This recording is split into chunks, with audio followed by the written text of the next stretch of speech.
خب وەختان وەخێر امیدوارم لە هەر کوێ هەن ساق و سەلامەت بن.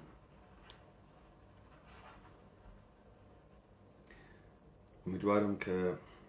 دەنگ مشکڵێکی نەوێ و ئێمە بتوانین ئەم دیبەیتە بۆینە بەرەوە. ئەلبەتە دیبەیتێکە لە ڕاستای فێرکردنە، تەحلیلکردنە قەزایای سیاسی و ڕووداوگەلێک کە ئێمە تەکیانە دەست و پەنجە نەرمەکەین و لەگەڵیانە ڕوبەڕوە بین. دیار بوو کە ئەم جریانەی جبهەت التەحریر یا تەحریرە شام هەما ئەگرێت و ئیمڕۆ هەما گیریە. خوێندنەوەی ئەوزاع سووریە بەو مەرجەی کە ئەگرا بەشێک لە سەرزەمینە ئێمەس و داهاتوویەکی نادیار لە بەردەمە ئەکسەریەتە مردمە و ڕەسانەگەل و میدیاگەل جۆرا و جۆر خەریکە دروستکردنە تەسویر و خیاڵستانێکن لە مێشکە ئێمەمانانە. بۆ خاتری ئەوەی کە بۆ یەکبار لە تاریخا ئێمە هەڵسوکەوتێکی دروست بکەین و ڕای گشتی کوردی بزانی لەکوێ وێسیاگە و ئەم ڕووداوگەلە چۆن بداتە دەمی یەکتریوە و داهاتوو چۆن بنەقشێنێ، پێویستە کات ئێمە ئەم اتفاقگەلەی کە لەسەر زەمینا ڕوو ئەدات تەحلیلیکەین و تەفسیریکەین. هیچ ئینسانێ لەم دنیا لە خۆیوە بێنەزەر نانوارێ بە ڕووداوەکان. هیچ ئینسانێک بێدخاڵەتە ناسینەکانە خۆی و معناکردنەوەی لە مێشکی خۆیە باس لە هیچ گزارشێکی واقعی ناکات. هیچ حقیقەتە لە دنیای ئەمڕۆ مەوجود نییە ئللا ئەوەی کە ئینسانگەلێک بە شتێک باوەڕ پەیاکەن. بەچی ئێژن حقیقەت؟ بەوەی کە هەمەگیر ئەوێت، بەوەی کە عدەیەکی فرە لە ئینسانەکان دانی پێئەنێن و ئێژن ئەمە حقیقەتە، ئەمە ڕاستیە. ئەگەر ئێمە ئاگادارین لەمە، ئێشێ بە دقت بین بزانین چی لە ناوە کۆمەلگای ئێمە تەشەنە ئەسێنێت، چی ئەوێت بە جێگەیە بڕوا پێکردنە گشتی و لە دەستورە کارا قەرارەگرێت. تا ئەم دەقیقە لە ساحەی ڕای گشتیە کوردیە ئەوەی بووگەسە هۆی بڕوا پێکردن داستانە شکەستە. کورد یەک مدالیای گەورەی هەست، ناوی مدالیای شکەستە. داگێ بە سینەیوە و دەری ئەپەڕێنێت و سەربەرزانە و شکست خواردوانە لە دنیا بە عنوانە شکست خواردوویەکی دۆڕاو هەڵسوکەوت دەکات. با من مثالێک بدەم لەوەی کە ئێمە دەرکەمان خوێندنەوەمان سەبارەتە بە دنیای ئەمڕۆ خوێندنەوەیەکی دەقیق نییە و ناتوانێت دەقیق بێ. ئاوا لە ڕای گشتی باوە کە تۆ لە سەردەمێکا ئەژیت کە حکامانێک بەم دنیا سوارن، نەزمێکیان دانیاگە و ئەمانە لە تەیە دەوران قەرنە بیستا شتێکیان بەناوە دموکراسی وەکو بەها و ئەرزش بە دنیا داگە. لیبرالیزم، دموکراسی، سیستەمە سەرمایەداریان بە دنیا داگە. ئەمە ئەوێتۆ نەتیجەی ئەوەی کە ئێمە فکر بکەین یاڵەتە متحدەیە ئەمریکا لە هەر کوێیەکی ئەم دنیا خەڵکێک ئەگەر بڕوات و لە سیستەمە دەنگدان کەڵک وەربگرێ، یاڵەتە متحدەیە ئەمریکا پاڵپشتیەکە. چون یاڵەتە متحدەیە ئەمریکا حەزەکا بەمە. یاڵەتە متحدەیە ئەمریکا بە سرفە ئەوەی کە دانەیە کورد بڕوا لەسەر سنووق دەنگدان دەنگێ بخاتە ناوە سنووقەکە، پاڵپشتیەکە بە هەموو هێز و تەواریەوە. ئەم خوێندنەوە لەکوێتێت؟ ئەم خوێندنەوەی غەڵەتە لەکوێتێت؟ لەوەی کە ئێمە پێمان وایە ئاڵوگۆڕکردنە دەسەڵات لە ئەمریکا لە ڕێگەی سنووق دەنگدانە، بەڵام لە واقعی سیاسیە ئەوەی لە بەرژەوەندی دەوڵەتە ئەمریکانەوێ، دەوڵەتە ئەمریکا هەمان هەڵسوکەوتە پێشووتر ئەکا. بزانن لە دنیای غەربە وەختێک زەرورەتە دروستکردنە ئیدەی لیبرالیزم دروست ئەوێ، یعنی تۆ کۆمەلگای کۆنت کۆمەڵی قەیرانی بووگە. یەکێک لەوانە بەناوە حکوومەتە مطلقە یا دیسپۆتیزم یا خڕبوونەوەی دەسەڵات لە شتێک بەناوە حکوومەت و کۆبوونەوەی هەیکە لە حکوومەت لە تاکە فەردێک کە مەقامێکی سیاسی و هەیکلێکی سیاسی هەز بەناوە پادشا دیکتاتۆر یا هەر کەسێکی تر. سەمەرەی ئەمە ئەوێتۆ شەڕ، خوێنڕێژی، سەرکوت، زندان، نەبوونە ئەمنیەت. لیبرالیزم تەرحەکە کە ئێمە گەرەکمان ئەمە بگۆڕین و لەزا لەسەر شتێک بەناو مەشروعیەت ئەوێسین، پێگەی مەشروعیەتدان ئەوێسین، ئێمە بەر بە خوێنڕێژی ئەگرین، ئێمە بەر بە دەسەڵاتە دەوڵەتە بنین. لە واقعە ئەم اتفاقە ناکەفێ، لە واقعە بدونە دەسەڵاتە دەوڵەت وڵاتێک موجود نییە. لە واقعە بێجگە لە بازیگەلێک کە تۆ لە مەیدانە عەمەڵە بە خوێنڕێشتن بە زۆر و بە هێزی ئەەکەی هەشتێکی تر تا بە ئێمڕۆ کارکردی نەبووگە. مثال لەبێرە وەختە خۆی ئاغای مەسعود بارزانی وتی من ڕێفراندۆمێک ئیستقلالە کوردستان بکەم. خەڵکە کوردستانیش فکریان نەکرد ڕێگەیە و دەستهاوردنە دەسەڵات ئەمەسە چون ئەمریکا ئێژێ سنووق ڕەئی مهمە بڕۆین سنووق دەنگدان دابنین قاوکەین لەم مردمە جلە جوان بکاتە بەری بێ هەڵقنێ دەنگی تێبقاتەوە. کوردستان سەربەخۆ بوو لە کاتێکە سنووق دەنگدان قاعدەیە بازیکردنە. لە دنیای ئەمڕۆ گەرەکتە سیاست بکەی ئیشی قاعدەیە بازیکردن بپارێزی. مەسەلەن من لە بریتانیاژیم کۆمەڵێ کوردی لێیە خەریکن سیگارە قاچاخە فرۆشن. قاعدەیە بازیکردن ئەمە نییە کاورا کۆڕێ سیگارە قاچاخ واتە ناو خیابان بیانگرێ بە دەست و هاوار کات وەرن سیگارە قاچاخە هەرزان دانەیە 5 پۆند. بەڵکو قاعدەکە مەسەمانەیەشێ بڕۆن دووکان بسێنن، دووکانەکە بڕۆن ئیجازەیە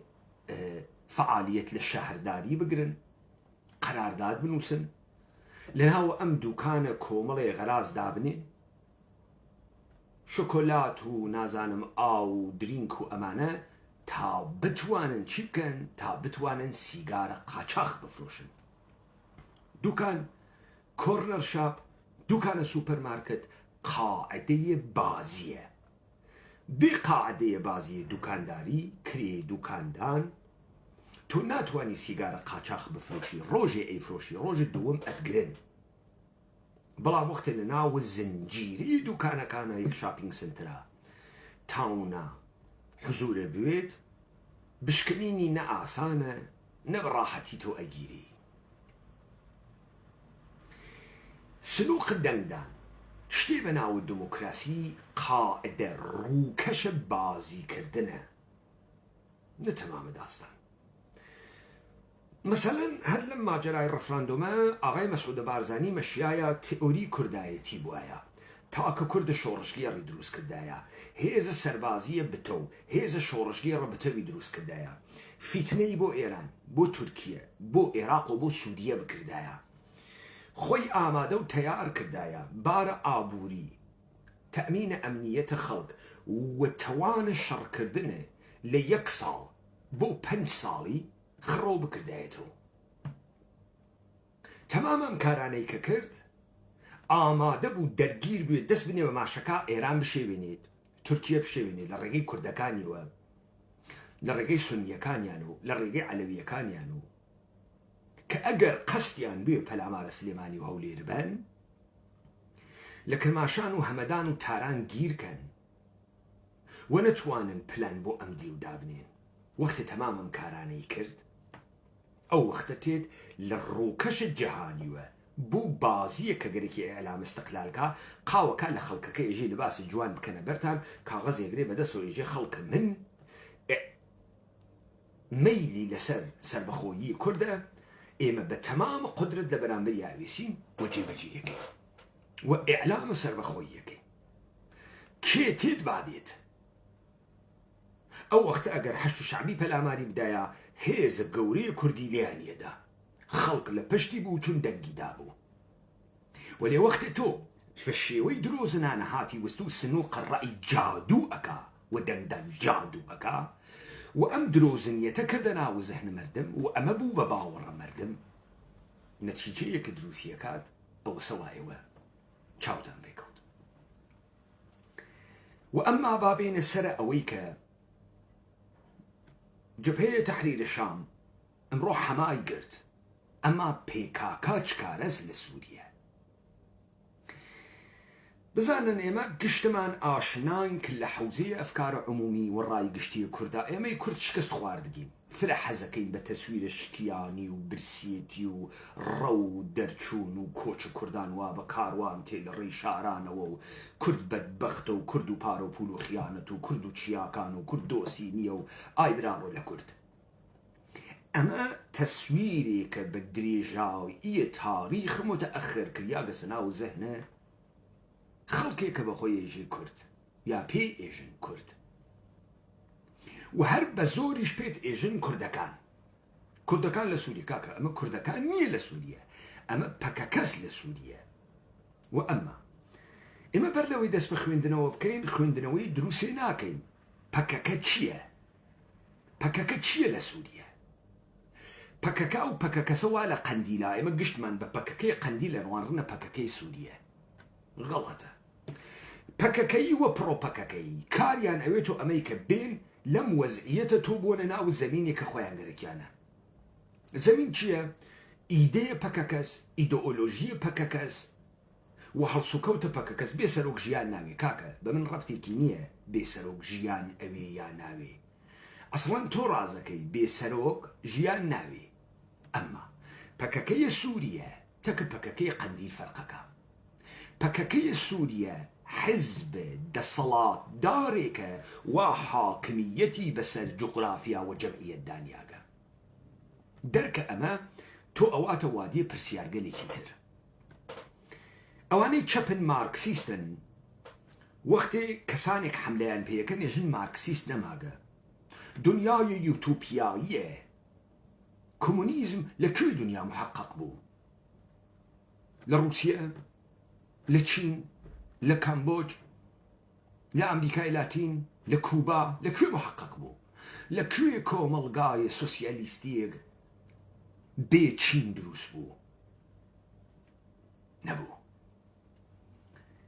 هربم دستا كارشميتا برسيت أغاينا ليبرال لكوي عدم حاكمية الدولة ممكن بو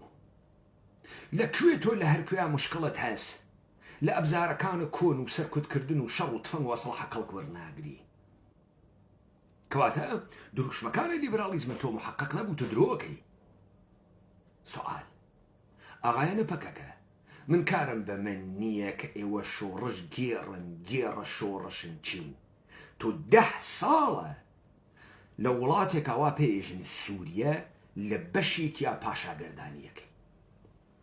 إستا تو اشي وكو جرياني كحاكميتي كبرنامج بيه شو بخلقتا إدارة كردقا مؤسساتي كداد نياغا شي بس أنا إيوه وانا حشترمل إيجن هيلكبكا إيجي من حشترم إيجن باربو إيجي من بلاورم هاتو هاوار أكا روج آفا من قرتقا قدرتين لروج آفا دسي بوي إيجي كارنامي حكومة داريت كامسة اجينا اما حزب الشورش كيرن تركيا كركاكتو لقرا ادعاكي حكومتي كريديت كوكيتو برشا كانشكا كان تشاوماني درها اورد دستور قانون اساسي روج اوات تشاوماني درها اورد تو استكامة مؤسسات دروس كردقا لروج افا تو بو تأمين أمنية أم خلقة شيتكا أساس حكومات فلسفية حكومات سيشتا تأمين حد أقل زندگی پاراستن گیان مردم دان الصحت خوراك وخلقي تو كام أمنية أم خلقت پاراستگه تو دستگاهی که جاسوسی سرکوب بنا و آسایش دروس کرده خبرت نبو که تحریر شام حملاکه ولی یکی لقامشلو حسكتا كان بخو اعدام يكي مگر تو و لە ئیدارەیە ئەم مردمەنیەی مەگەر تۆ ئیدعا ناکەی کە بەهەشتە بەرینیان بۆ دروست ئەەکەی باوەڕەکەی ئەمانتە خستە ناو فیسەقەرە باوەڕەکەی لەم هات و هوت و وریا و خەڵک تفەنگدارەکەی و چەکداریان ئەەکەی تەنانەت لە جبهەیە نظامیە کە ئیدعا ئەەکەی فرە بە قووەتی لە گشت کەسێ حیزتری کارە پزیشکێک ئەوەسە جەڕاحی بکات کارە جەڕاحێک ئەوەسە جەڕاحی بکات هۆنەر نییە جەڕاحی ئەتوانێ جەڕاحی قەلبە واز بکە کارە قەسابێک ئەوەسە گۆشت پەساکە هۆنەر نییە کاورای قەساو بتوانێ پێشە لە گۆشت بکات و ئێسک لە گۆشت بکات و تۆ چوودی 100,000 نەفەر نیروی موسەلەحە دروست کردە تۆ ئیدعا ئەەکەی فەرماندەی تۆ ئیدعا ئەەکەی قەناس و تیر بەدەسی تۆ ئیدعا ئەەکەی فرە ژیر و بە باوەڕ و ئینقلابیت تۆ ئیدعا ئەەکەی کەچی حیزترین و دەرچووکترین هێزە مەیدانی دێخۆ من ئیدعام نەکردووە تۆ ئیدعا ئەەکەی تۆ وەزوانە کوردی ئەربابی وەزوانە تورکی و فارسی و عەرەبی و ئینگلیسی لە خۆت خوێڕیتر نییە چارە کەس ناکەی بەڵام لە ناوە کووردا یەکێ دەم بکات و دەم یەکوتی تەرۆری ئەەکەی ئەی کوژی ئەی ڕفێنی تەهدیدی ئەەکەی نابودی ئەەکەی ئاغایە پەکەکە تۆ چ مەئموریەتێکت هەست خەڵکە کورد بکۆچێنیت کێ بە تۆ مەوجودیەتی لە سووریە داگە تۆ معلوم نییە حکوومەتی حزب ئیدارەی تۆ معلوم نییە چ کارەی لە سووریە تۆ معلوم نییە سووریت معلوم نییە کوردی معلوم نییە چیت ئەمە ئامدانەسا تۆ مەئموریەت دریابی تا کورد نابودکەی کورد هەم سەریبی و هەم سەرینەوێ یعنی سەرەکە ئەوێ تۆ ئێژی جەبێ کەسی وێن تۆم کردن بە کەس نە بە کەس یای نەبنی بە کەس تۆ تەیارەکەن چەکت پێ ئەدەن پوڵت پێ ئەدەن مشتێ بە کرێگیریاگە بێبونیاد درۆزن و پەخمە کە هیچ قودرەتێکتان نییە باشە ئەم خۆ بە هیچ زانیە ئێمە هیچ گویەک نیین و ناتوانین ڕۆی سووریە بگرین و لەو لایشۆ سوورین و ئەمە لە کوێوتێت تۆ خەریکی بەهای سەنگینێ بەم مەردەمە ئێمە دەی تۆ بۆ شێخ مەقسوود چۆڵەکەی بۆ چۆڵیەکەی بۆ ئەم کوردەتە ئاوارە کردگە ئەم کوردیشە حەزەکاوەم تەسویرە شکست و مدالیای شکستە و ئاوارە بوو گەوداگەسیە کنارە جاردە و یەکێ لاسی ئەسووتێنێت و یەکێ برسیەسی قرچیاگەسە و تۆ ئەم هەزاران هەزار کوردە بۆ کۆچە دەی کە چی لێ بێتە دەرەوە چی ئەم کۆچە ئەیدەی چی لێ بێتە دەرەوە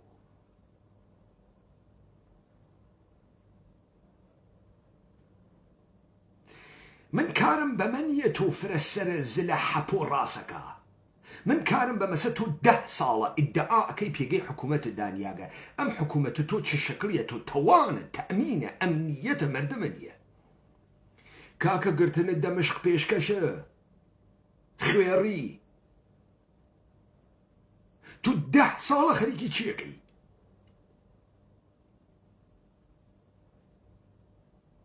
چۆن فیشەک نەتەقیاک تۆ چۆڵیەکەی دەرەچی خەڵکەکەی دەرەکەی چۆن نووب لە زەهرای شیعە لە حەڵەب چۆڵی ناکە تۆ شێخ مەقسوود چۆڵەکەی و خەڵکەکەی پێ چۆڵەکەی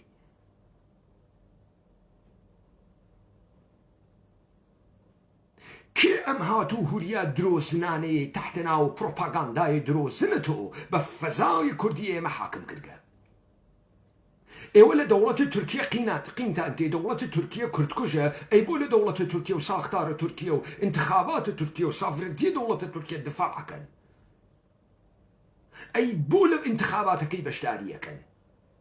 ئەی بۆ حازر نیەن لەحزەیە تورکیە تووشە ئاشوب بوێت مەوادا نەتوانن دۆنر بفرۆشن و توریزم جەزمکەن و پارە دەربێرن تا زەنگین بوون خەریکی نەقش بازووی منفیە ئیمپراتوری سازی بۆ تورکیە و بۆ ئێرانەکەی تۆ بە بچووکردن نەقشە کورد بووگەسۆ نەقشە مشتی هاوپەڕکەکەر و مزورە خەڵکی و جەشنوارە گیر و ئوموراتە خەیریەیی و قوربانی سازی تا خەڵک لە ناوە ئەم منتەقە سەر دروستکە ئیدعای حکوومەتی بێ و ئیمپراتوری سازی بکە بويا السؤال أول مهمة تولى سوريا شون ممكن بويد بكاكا تولى سوريا شون ممكن بويد بشيك بويا انقلاب سوريا نه سپاه پاسداران قدس بردتي كنترول مناطق كردي دا دست توش مردم برسي مسلح كردنا بيندا بشيكي فريشان وكوشان لجيري حماية دولة إيران امرو كردستان السورية موجود نية من أما هش صالة بيشوت استأمانتا كوشان دقا سوريا دابش كرياغا بدوبش سوريا مفيد سوريا غير مفيد سوريا مفيد حما حلب حمص دمشق لاذقية كنار مديترانس ما بقي سوريا كثافة خانس بياوانه استب خلقت له حلب كوچاندگه برو کوي برو دير الزور برو بيابانا كان دير الزور تو بو هر جمعية كرده لا برد ولا بيند برد وكردستان السورية لبين برد كنارا كان درياي مديترانة وحد جمعية نزيك درياي مديترانة بو لبيند برد تا حاكمية السرزميني تناند كرد قومي اتنيكي بو بشي كردستان السورية نميني وكرد تبديل بيو بقرتشي مهاجر وكوري مهاجر لسوريا سوريا موجود نيه حاكمية لسوريا موجود نيه باشا قرداني دروزي وتحرير الشام وبككو بشار أسد لقد دولتي موجود نيه تو چون لنا وأم أخيانوس برطلاتما برنامج خوتنا ورقس برو كارنامج حكومة داريتو چيه دادي كارنامج تو لبلاو بيدان دا صلاة وتثبيت دا صلاة چيه درچون بناو ميادين السورية لجيجي خوشو در بچي بو بياوان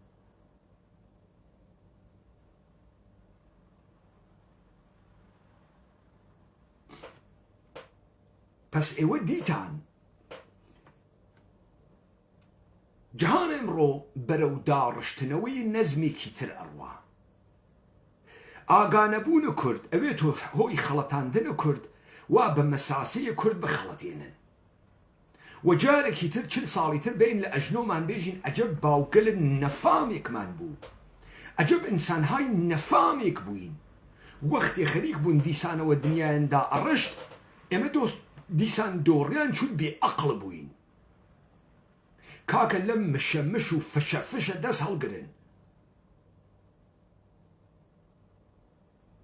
تو بناو كرد ادعاكي قهرماني ارويت ميدان هركسي حيز الدر شو جيد والله عمد شيء كلاشينكوف موابي بروجة كانت تنقانه تو بو هزاران كرد أكوشينيد بوي كوشيني جمعيتك ولا قدرة حاكم تعسيب كات كارا برشا كوجيليك بوي كوجيت كي كردقيسي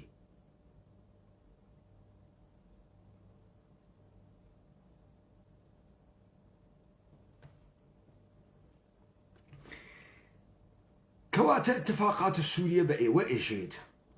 داستان سپاه قدس جمهوری اسلامی مشیای جنبویت و جمعویت و چون دولت ایرانی اگورید ایگورن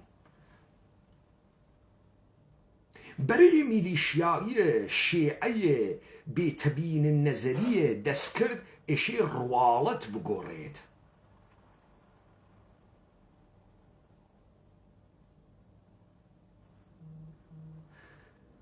و ام گورین و ام تسویه کردنه لجيجي بناو السورية الروادا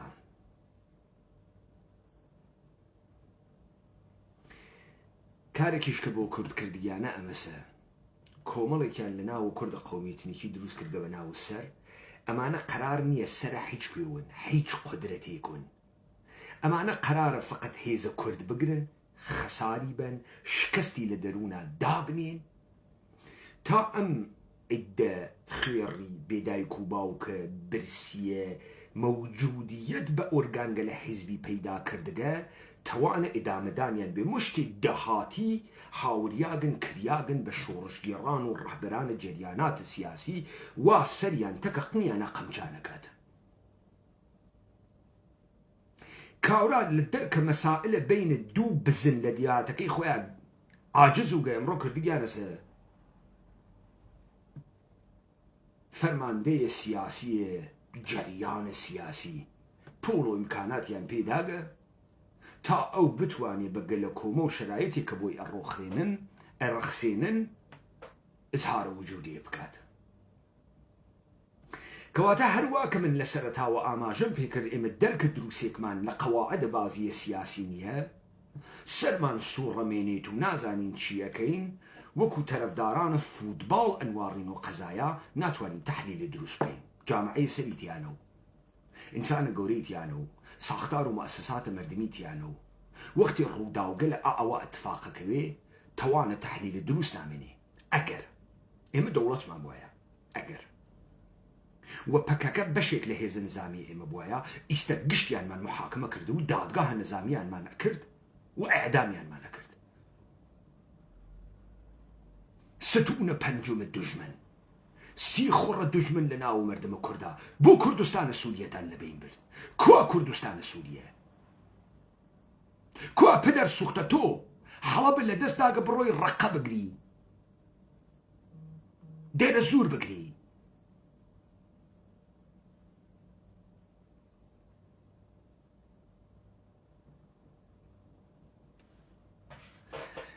ئەمە داستانێک بوو وا 8 ساڵە پێش ئێمە شارەمان پێکرد سەبارەت بە نەقشە ئەم چەپەڵانەی پەکەکە، ئەم مزورانەی پەکەکە. ئەمەسە نەتیجەی عەمەلیە حکوومەتداریە ئێوە، ئەمەسە ئاوا ئەتوانن حکوومەتداری بکەن بۆ خۆتان بۆ خۆتان قودرەت دروستکەن. قاچاقچیەکانە قەندیل، ڕاو ڕوودکەرە چەتەکانە منتەقە، بێ وجودە سەخیفەکان. ئەمەسە واوەم زووسانە هەزاران هەزار کوردە بەڵبەختە کاول کریاکتان ئاوارە کردوە ناوە خاکە سووریە. چی ئێستا دانیشین دڵمان بۆیان بسووتێت و پەتوبەتانیان بۆ بەهەنێرین؟ کورە گیرەم تون وە تون ئەچوون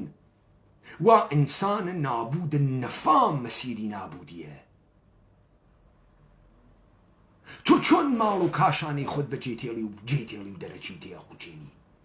چۆن دەرەچی؟ بۆ کوێ تێر گەرەکتە بڕۆی؟ تۆ چۆن احترام بە مالکیەتە خۆت دانانی؟ لە کێ ئەترسی؟ تا کەی ئەترسی و دەرەچی؟ ئەی بۆ تەرەفە مقابڵ ناترسێتێ تۆ داگی دەکا؟ ئەی بۆ ئەو لە مەرگ ناترسێ حیز هەر تۆ لە مەرگە ترسی و دەرەچی؟ کەچی بە ڕزاڵەت و بە پەستی نە لە مەیدانت جەنگا لە وەختە حڕاکردنە لە برسیانە ئەمری. ئەمە ڕای گشتیەکە کە ئێشێ بگۆڕێ. چۆن لە خۆت سوعالاکەی پەکەکە چۆن دروست بوو؟ چۆن لە خۆت سوعالاکەی پەکەکە حیزبە ئیدارەس لە ڕۆژ ئاوا؟ بۆ ڕەفتارە مشتی سەخیفیان تەکاکەن و دەسەڵاتیان نییە و هیچ بێژن دەیخۆ تۆ ئەمڕۆ زاتە نییە قاچخێتە قامشت و ئێدامەکەن.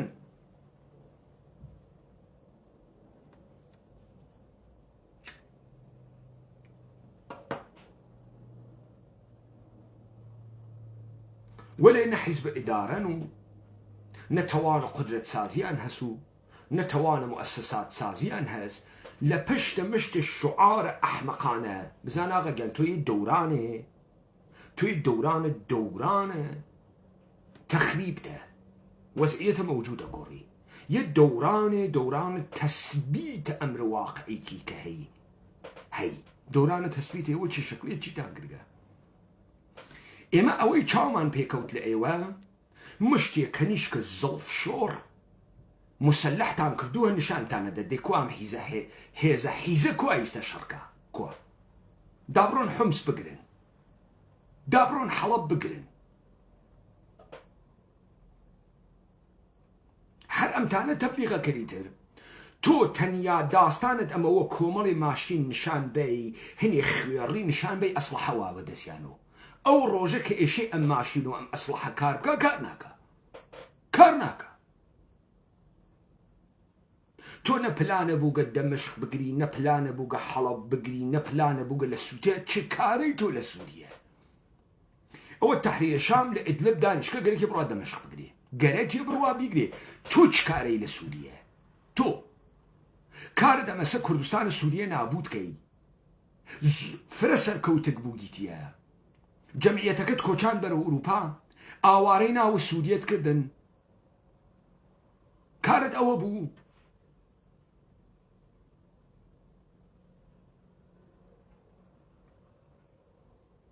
تۆ 10 ساڵە لەوێ حاکمی 4 نفوزیت نییە لە ناوە جبهەیە تەحریری شامە بزانی حملەکەن استراتیژیەکەیان چییە بەرنامەکەیان چییە پەدەر سوختە دەستگا جاسووسی تۆ خەریکە چیەکە خەریکە چیەکات ئێمە چۆن بەم ئاسانی قبولیەکەی دێوەڵا لێمان قۆمایگە و با بچین قەڵە دەکەی لێ خۆمیاگە تۆ نێرەکەریت بەسەر ئەم مردمەوە ئەکرد گویا کارکردە تەزژیری عاقڵی تێگەیشتگی فامیدەی توانە ئیدارەکردن هەست ئینسانە کاول خۆمە نیشانەدا تۆ حیچی نیەی تۆ ئەگەر خود دوژمن نیەی تۆ ئەگەر هاوکارە دوژمن نیەی بۆ نابودی کورد دەبێترین حاڵەت ئەحمەقێکی ناکارامەدی نادروسیت ئەشێ بتگرن بابەتە ناکارامەدی و نادروسیت محاکمەت کەن ئەگەر خائن نیەی کەهی ئەگەر بەرساختە نیەی کەهی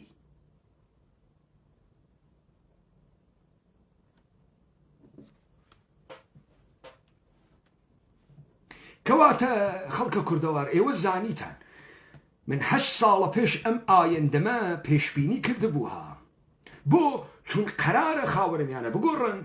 قەرار نییە کورد بێتۆ هێز قەرارە کورد شلوقی کا خۆی بخوا خۆیشی خۆی فرەوە سووک و حیز و هیچ بزانێت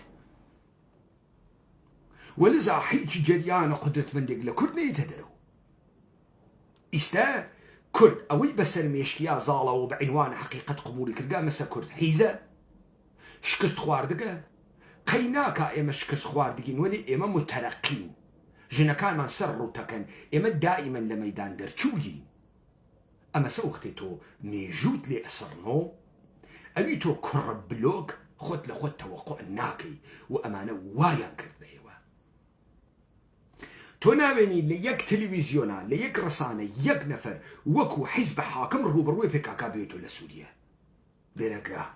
تو 10 ساڵە خەریکی حکوومەتەکەی بێرەگرا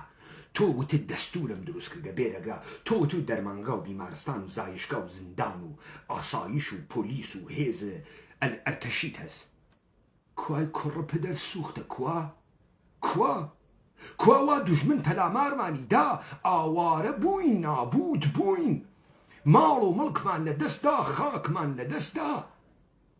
تۆ چیویت پەدەر سوختە من ئیستا ناتکەم بەحسەتەکا بکەم بێژم حەپۆ سەری زلە یان نییە گیرەم سەر حەپۆ بە ئەندازەیە دەبەیە زلە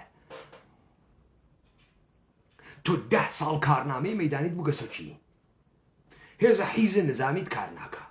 هێزە جاسووسیت کار ناکە هێزە ئەمنیت فقەت بۆ کورد کارەکە ئایندە دیار نییە داهاتوو هیچ پلانێکە بووی نییە معلوم نییە سووریت معلوم نییە کوردی معلوم نییە چیت قەرە چیت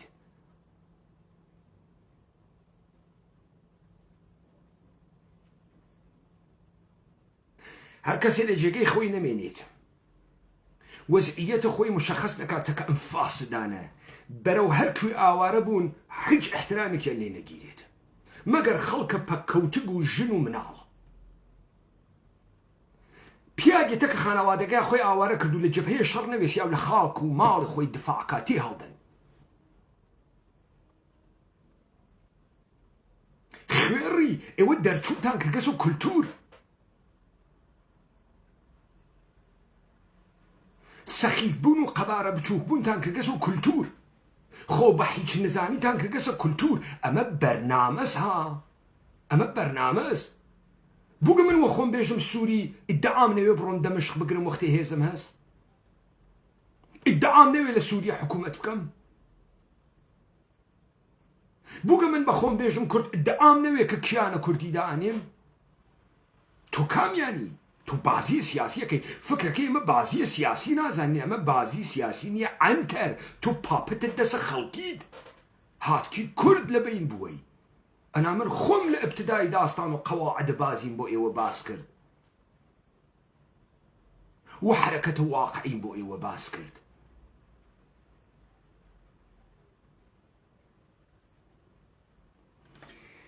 اما جرای شکست یک لدوایه که ام نابودی و خسار کردستان سوریه بدس نیروەکانە پەکەکە تاوانی ئەوێت پەیمانە حەیدەری ئێژێت. حق نابودیە کوردستانە سووریەتان لە تەکتەکە ئەفرادە پەکەکە ئەسێنمەوە و ئەیسێنمەوە.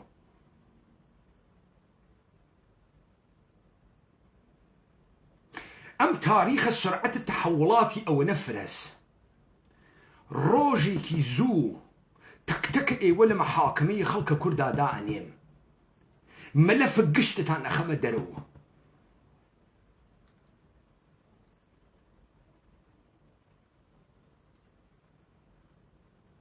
بێشەرەفەکانە قەندیل، بێشەرەفەکانە قامشل و حەسەکە، بەچە پڕ و زوانە کوردی ڕوودار و هەرچی زوانەترە تەجاوز پێکریاگە حیزە دنیا.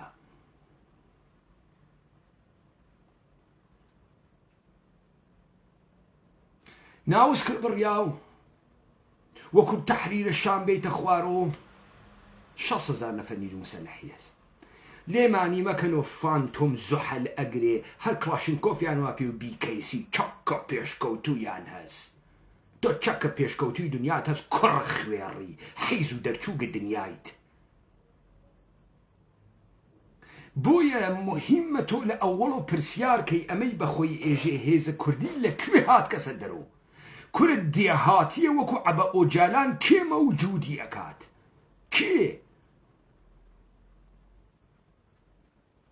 کێ بەمانە ئیمکانات ئەدا ساختار ئەدا خاک ئەدا پوڵ ئەدا بەرێ تەبلیغی ئەدا تا ئەمانە بتوانن بوونۆ ساختار بوونۆ ئۆرگانیزەیشن؟ کێ ئەم کارە ئەکا؟ دەرایەتە خۆیان هۆش و تەوان و عەقڵ خۆیان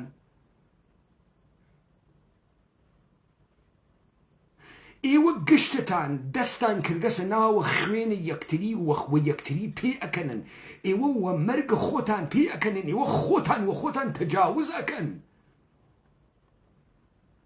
پەکەکە لە سووریە حیزبە حاکمە، کارنامەی حاکمیەتیشی ڕووکە. کوا ئەم کۆمۆناڵە منافقە فاسدە درۆزنانێ ئەم حیزگە لە پەکەکە؟ تۆ چیت؟ هێزە ئینقلابیت؟ کوا ئینقلاب بەرعەلێ هەکێکەی؟ نظام سڵتە؟ مدرنیته کاپیتالیستی؟ مزورە ئامریکا انقلاب عليه کێکی؟ تۆ چارە جبهەتە تەحریر ناکەی. تۆ بەرنامەیەکە بۆ داهاتوونیە ئللا کۆچاندنە کوردنەوێ. خەیلی سیستەماتیک کورتان کۆچاند. تۆ هاوکار بووی، تۆ ئاگادار بووی، بووی ئامادەی کۆچکردن بووی، خۆ خەڵکەکەت ئامادەی کۆچکردن کردبوو. ترس و ڕعبت خستبووە ناوە دڵە خەڵکەکە تا بیان کۆچێنیت. آخر هەرچی خائنە بێدایک و باوکە لەم سەرزەمینی ئێمە بووگەسۆ خادم.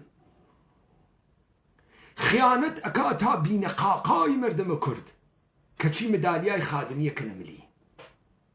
حیز و دەرچووکە دنیاس و شکست و تەجاوزە دنیامان پێ تەحملەکە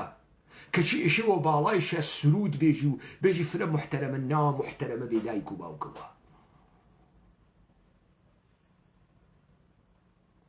ئەمە حکایەتێکە کە ئێوە لە سووریە ئەیوێنن. ئەم قسان مەکرد تا یاران بزانن و خەڵکە کوردەوار بزانێت ئەمانە درۆن، ئەمانە خودە شەیتانە بەرساختەیە دەسە نظام سوڵتەن بۆ گیانە کورد. ئێمە واینە سەروبەندێ جەنگ جەهانی ئەووەڵا، نەک ئەوەی کە کورد بە خودیە خود فرە زۆری بێ. ئمڕۆ احتیاجیان هەست کە کورد دەم کوتکەن تا لە داڕشتنەوەی جەدیدا کورد هیچ سەهمێکی نەوێ وەکو ساڵە 1920. بە کێگەم کارەکەن بە یەکێتی بە پارتی بە پەکەکە بە سەرگەلێک کە تا ئێستا دروستیان کردگە. وەلێ ئێمە ئەزانین ئەمانە وانە زەرورەتاوە وانە زەرورەتە ئەم گۆڕانکاریە. لەبەرەوەی ئێمە وشیارانە عەمەڵکەین مەجبورن حسابمان بۆ بکەن.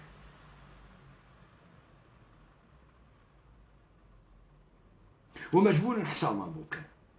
من اختارە ئاخریشمدا ئام تەحلیلانەی کەم جەماعەتە پەکەکە من ئەم دەرچوون و کوردستانە سووریە نابودکردنتانە وەپا ئەنووسم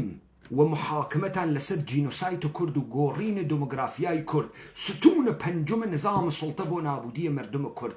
اتان كيشمة محكمية مردمي تك تكتان لعزف السادية بو خاطر مشو بولو سكس اناو هاتكتان تا فرماندهان قورتان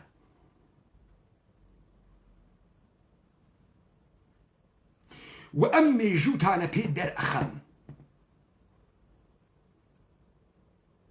جا استبرو توجيهات بيري پدر سوخته سؤالي لي كي تصوير كرد آواره و پي نشانه دا اهم مش آواره بوگين برسيمانه که چاو درهات يا خوال برس يا اتوبيد كر خر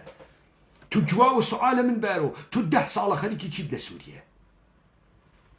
چون آماده حمله وانيي چون ناتواني دفاع بكي من لما جرايا هلب چه سؤالم کرد او حزبانه تأمين پشت جبهه كرديان كردو امنية و آسائش شارع حلب جيان كردو تابتو ان خلقكي بباريزن تو چون نت ازاني كوها اتفاقي بكوي تا مسؤوليتي كوالا سرشان تا دروس بيويت برو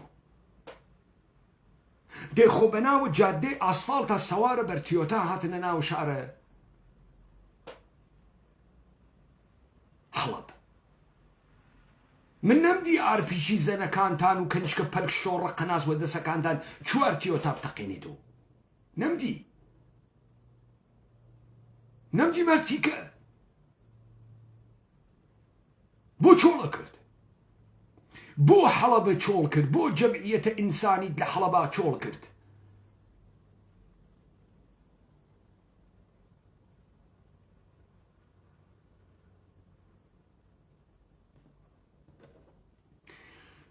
برون لبياوانا كان السوريا بمرن خاستر بو اما سؤالي كباب مني توبو افكار عمومية مردم لزا خلق كرد هل سوكوت ايوه لقل هيزا فاسدة كان بكاكا لسوريا هل سوكوت براورد كردن كارنامي حاكميتية هرواك كارنامي حاكميتي لبارتي وكيتي داواكن اشي لحيزة كان سوريا اش داوايكن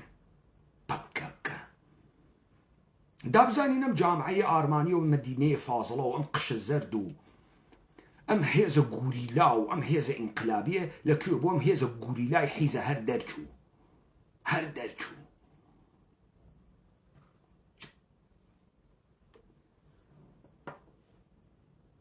ولاتان الدنيا لسر كيلومتري خاك هزار نفرن وكشت ايمي كرد خاكمان شارمان ولاتمان هر تخلية كيني دين وخلقي ايجن قنا حيزمان باراس درچوين بوفيوز من بو چي متو زندگي بكي مثلا چه قلت ايگا كي زندگي بكي مثلا چيه كي بمينيتو دوايم قشت السر شوري وتسليم كردنا خاك وتن كردنا سرزمين ايما توي حيزن بو چي بمينيتو چه قلت بكي چي بكي تو نا آرمانا هز نبهات هز نبهاي قورت هز نكوملقاي نجامعي بمينيتو چي بكي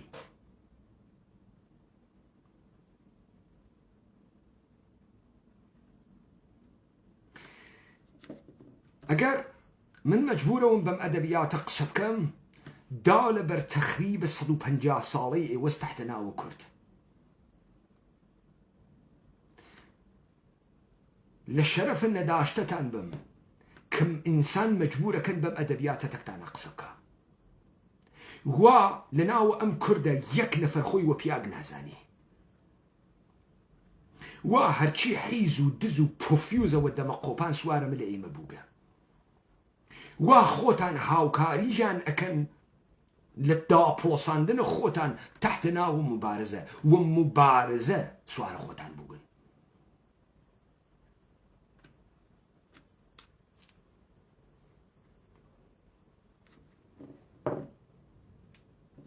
دولة بريطانيا نايد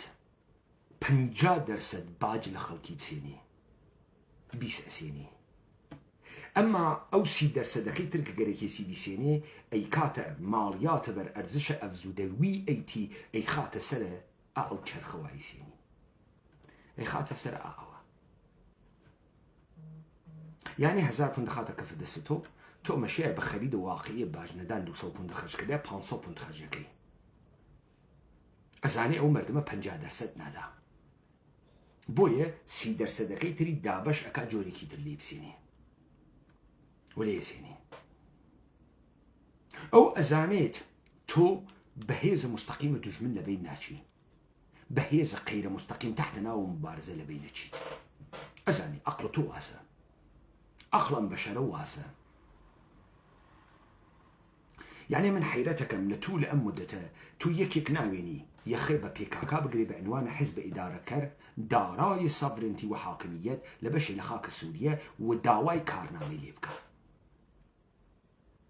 أمانيتو نيروي نظاميا جاء معنا ونحيتش كيان بونا أمانيتو أكون الشقل قتودان وتو خود كري برو أصلحة بقردسة نكر خير تو تكتب كري صاحزان نفر نيرو مسلحة هز وقتي شرش حيز الدنياي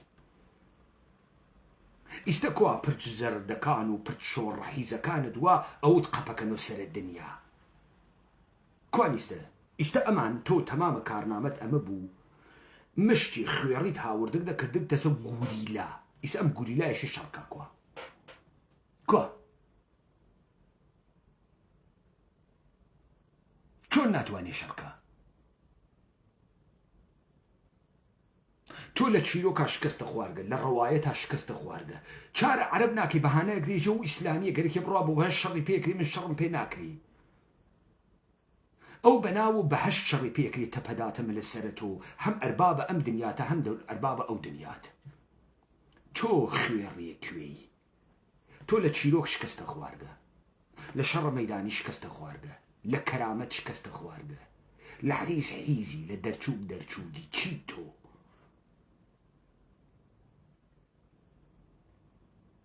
قشتتان أصل داستانتان بردا بتشوقن چسبياقنو حواشي دروش مكانو شعاركانو كردو نابزينو كرد بري خو أداو كوا برتان دا إيوه برتان دا دواتان دا ناو راستان دا حاچيش داتان عامدان بو مأمور بون مأمورن إدامي بدن وبردوامي كان تازه چرمك سخواردي تازه كردستان السورية نما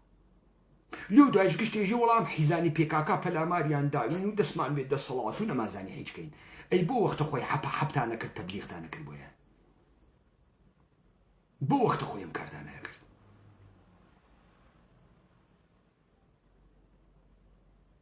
استدشي حزكا وتساوير وكوتش وبرسيبون نالي سؤال دروز بيفورنا دا لصحراء كربلاء ازاني صحراء كربلاء شيعة يحيز رواية الجعلي دروزكا أي دي تبرا برسيارة جدي شيعة فورا لناوي جمعيتكي خوي إيجي واي حسين أو رجل كربلاء تينيجي وتا خلقك بقري خلقك نشنويتو سؤالك لم حيزك نيتواني جواباتو سؤالي أن ليكي جواونا دادو چون دمامك قيزونا خائناني دركوي هاوارك كرد كان كرد كان آوارا برسين تو كرد آواري برسي قساكي مرتي من خوام جزء هرو إنسانانا موائي وآوارة الكرد من خوامه ومردمه ما تو صحراء كربلاء دي من امرونا هاتم بحث او بكم كومونالج تخاسيك يا خاسنية ايكولوجي خاصة يا خاسنية مودرنيتي كابيتاليستيش تو حزيكا بيجا مودرنيتي زحلي توانيت خود تثبيت كي توانيت حيشي بي دستبركي تمام أمانة زمان مفيد كل إيمي كرت قدرة دروسكا إجي خالون بويا قالك تشولكم بو بكري كرة خير تو تشوقي ادعاء كي خاك كنترول كرقا نيريو مسلح واودسو أو روجك نيريو مسلح كار كردي بيو تو درجيت دائما نيريو مسلح دروسك شركة شر النابرابرتك دنياكا جنرال بويا پرورداكين درجي جنرال يعني سرشاني وإمكاناتي كوالا بريدسيان للجم لتبيعت للدار لبرد أصل حبسازي باورك يود أستانا كتان أو نسادة كردقسو ودرون ماني وفسيو بنج ماني وفلان ماني وتا دنيا بقرين نتو مالك قرتني تو أقل مالك قرتن وايتا دميكا بإمكانات بردس رتواني كارجل مهم تري بكي كنت كردقة إستا تمام كارنامي تو لسوريا بو أميك 100,000 نفر نيرود مسلح كرقة بوچي دانياغا بوچي دانياغا نمانا دانياغا كرديان بي آوسكي ودرد چي خو كلاغان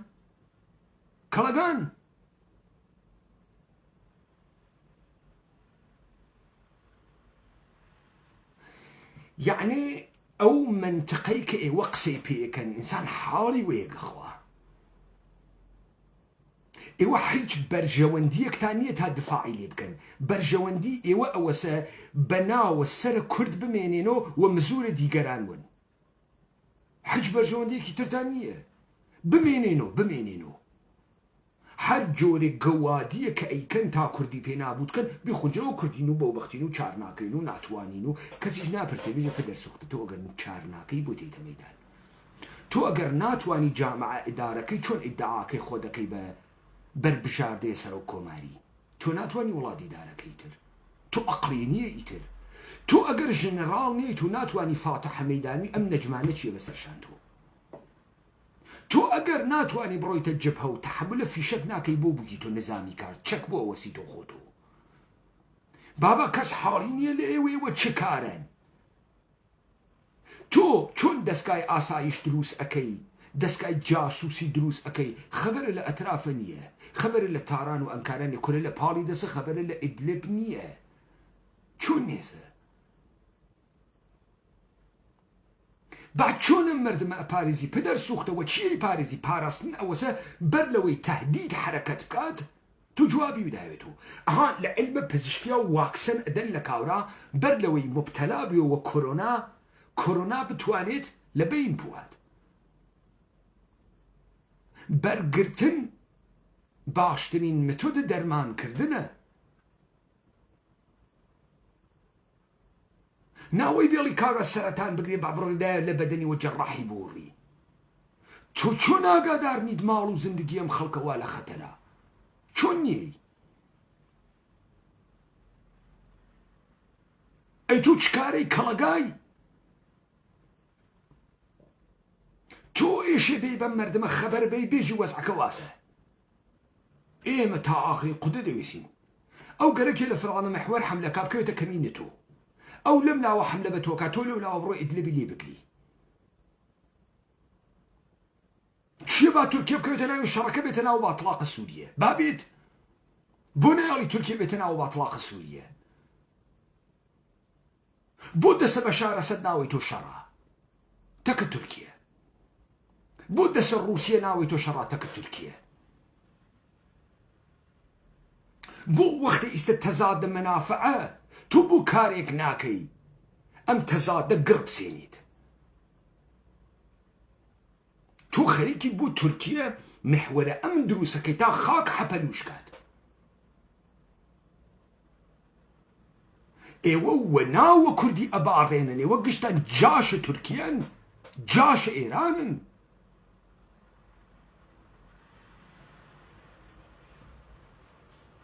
اما وضعيتي كالسوريا حاكمة وقضايا برو مسيرة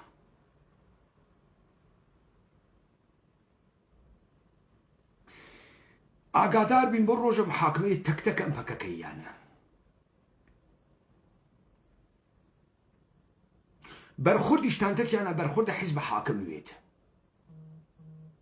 ووكو حزب حاكم برخورد ينتكابكن چون امانه كريديت وقوري خويان بحكومتك اللي روج آفاي كان اي فروشنو بيتان كشي لا روج آوا خياريترين بوفيوسترين نادروسترين جريانن كفقط كرديان كوچاند كرديان كشت خاكيان داو دسو كرديان خرو كردو جميعان كردو بدنيان بيابانا كان جنوبي سوريا دستان خوش